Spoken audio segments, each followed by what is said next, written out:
Welcome to the Dr. Mudgil podcast. This is episode 78. We are in the middle of May. It is just been beautiful. It's been a beautiful spring so far.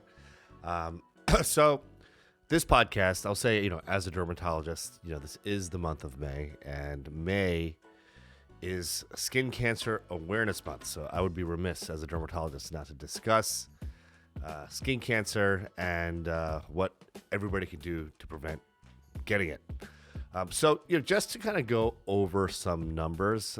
So in terms of skin cancer is the most common type of cancer, by far. There are about 5.5 million cases of skin cancer every year. And those are broken down predominantly into three types of skin cancer. So about 78% of those 5.5 million are a type of cancer called basal cell carcinoma, which is by far the most common cancer that folks get here in the United States, probably around the world.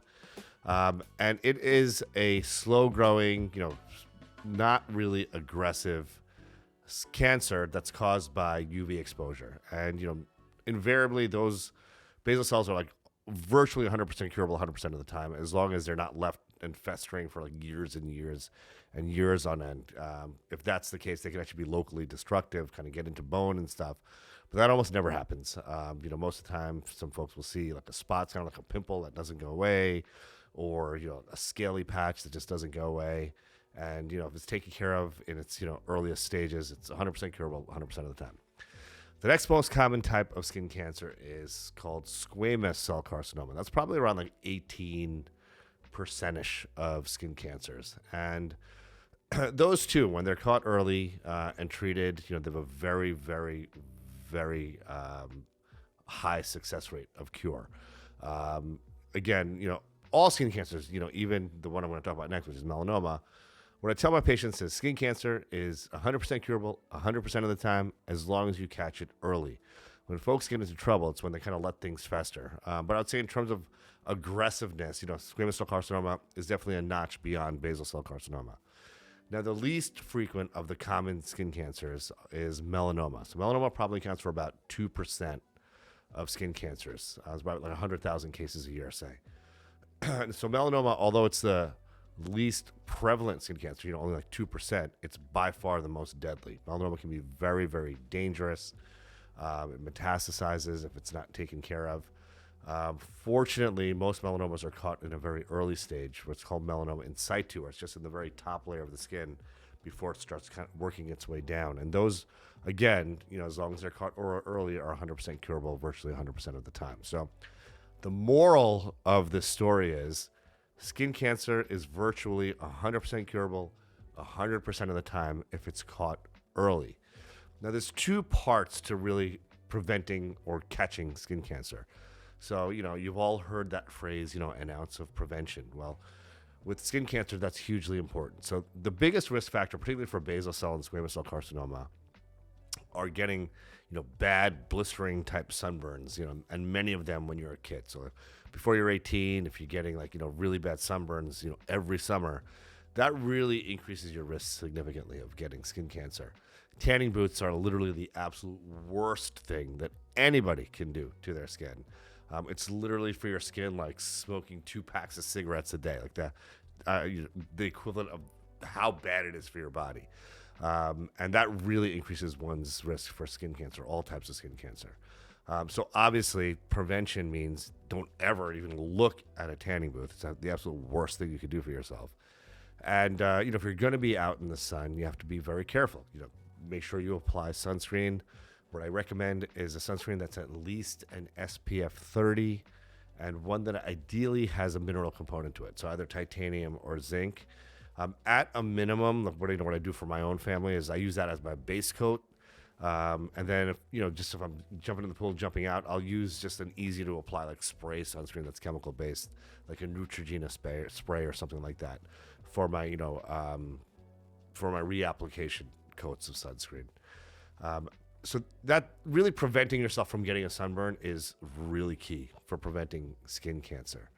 And then, for folks that have fair skin, who have evidence of sun damage, history of sunburns, some modeling of the skin, some freckling in sun exposed sites. So a lot of folks will have freckling on their shoulders from old sunburns, or their face, or their hands, or their arms. Their stomachs are like perfectly clear because those parts of the body that weren't exposed to the sun are still, relatively pristine. If you fall into that category, what I recommend is getting a skin check every year. So, once you kind of hit college age, like 18, you start getting your skin checked yearly. Because, as I said, skin cancer is virtually 100% curable 100% of the time if you catch it early. Now, the caveat to that yearly skin check rule is if you notice something funny looking on your skin, so say like a spot that just doesn't go away, a pimple that never goes away, or a scaly patch that never heals, or a mole that just looks like it doesn't belong on your skin. It's jet black, multiple colors, notched edge, just looks like, what is this thing? Come show a dermatologist. So, find a local board-certified dermatologist, show them your spot that you're worried about. If you notice one in between like your yearly skin checks. If you're a darker skin person, I think this is like an important caveat. So typically if you fall into like a low risk category, anybody can get skin cancer. Darker skin folks like myself, or folks that are darker than me, typically get skin cancers in like, places you wouldn't expect to get them, like your palms, your soles, or like inside your mouth. Generally for folks like for instance, Bob Marley died of a melanoma on his toe, which was never treated. And, because of that, he passed away from metastatic melanoma.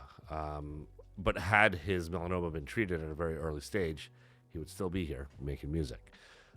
So for folks that are darker skin, typically what the recommendation is, and, studies have shown this, is, getting yearly skin checks for someone who's like super, super, super low risk isn't really super useful. But if folks that are darker skin, if you notice a spot on your skin that you're not sure about, hey, like, what is this thing?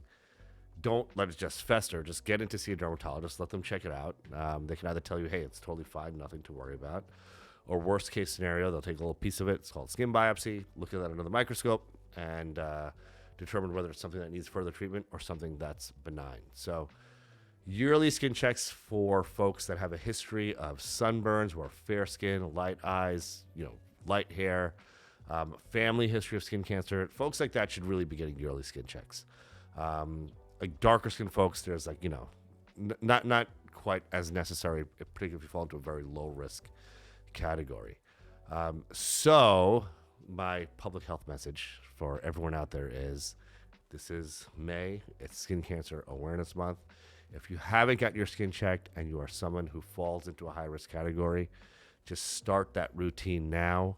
Maybe every May get your skin checked, or get your skin checked every year around the time of your birthday or some other significant day. Because skin cancer, as I said, is 100% curable 100% of the time if it's caught early. So you want to make sure if you have any spots that you're not sure about, just look odd on your skin that are just not going away, or are painful or tender or bleed very easily, just seem odd, don't just wait it out. Get in to see an expert. Let him or her take a look at the spot and decide if it needs further treatment. So with that, I hope you all have a wonderful, restful weekend. If you're going to be out and about and sunny out there, even if it's cloudy out there, make sure you wear your sunscreen and just be very, very vigilant about sun protection and sun avoidance. Just one more point before I sign off. When I'm on vacation with my family, I'm very vigilant about staying under an umbrella, staying in the shade. Obviously, if I'm in the pool or in the ocean or doing something, on the water where I can't avoid the sun, then obviously I'm going to get sun exposure. If I'm playing golf, I'm exposed to the sun. But I always make sure I have sunscreen on. I wear a hat when I can. And I'm in the shade whenever possible, avoiding the sun, because that's a huge part of preventing skin cancer. And also, it also prevents you from getting wrinkles, which sometimes is more of a motivation for some folks. So with that, I hope you all have a wonderful, restful weekend. Ready to crush the week ahead? Let's get it.